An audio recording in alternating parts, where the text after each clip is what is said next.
Praise the Lord. ஆகாய் 2ஆம் அதிகாரம் 23ஆம் வசனத்திலே நாம் எப்படியாய் வாசிக்கிறோம், நான் உன்னை தெரிந்து கொண்டேன் என்று சொல்லி.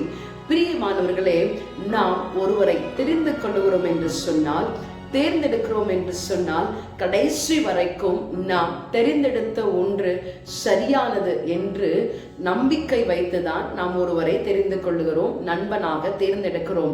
பிரியமானவர்களே, நம்மையும் கூட தேவனாகிய கர்த்தர் தாயின் கருவில உருவாகிறதற்கு முன்பதாகவே கூட நம்மை தெரிந்து கொண்டிருக்கிறார்.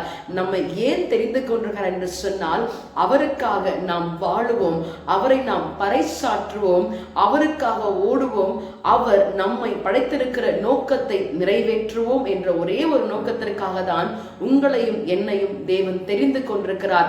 நீங்களும் நானும் அவர் தெரிந்து கொண்ட பாத்திரமாக இருந்து அவருக்காக நாம் வாழ நம்மை விட்டுக் கொடுப்போம். அவர் நம்மை ஆசீர்வதிப்பார். இந்த நாளிலும் நம்மை தெரிந்து கொண்டிருக்கிற தேவனை ஆராதிக்க நம்மை விட்டுக் கொடுப்போமா? Praise the Lord. உன்னை நானே தெரிந்து கொண்டேனே மகனே,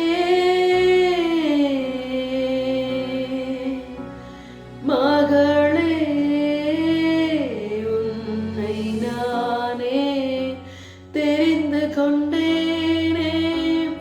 உன் பெயர் சொல்லி நான் அழைத்தேனே, ஒரு போதும் நான் மறப்பதில்லை, மறந்து போவதில்லை.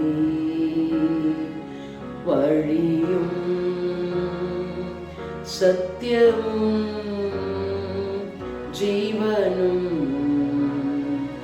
நானே. ஆமாண்டவரே, நீர் எங்களை தெரிந்து கொண்டு உமக்காய் வாழ எங்களை பிரித்தெடுத்திருக்கிறபடினாலே உமக்கு நாங்கள் நன்றி செலுத்துகிறோம். இந்த நாளிலேயும் உமக்காக நாங்கள் என்ன செய்ய வேண்டும் என்று சொல்லி எங்களுக்கு நீ தெரியப்படுத்தி, நீர் எங்களை தெரிந்து கொண்டதின் நோக்கத்தை நிறைவேற்றும்படியாக ஆசீர்வதிக்கும்படியாக உம்முடைய அன்பின் கரத்தில் விட்டுக் கொடுக்கிறோம். ஆசீர்வதியும் இயேசுவின் நாமத்தில் ஜெபிக்கிறோம் பிதாவே, ஆமென். God bless you. Have a blessed day.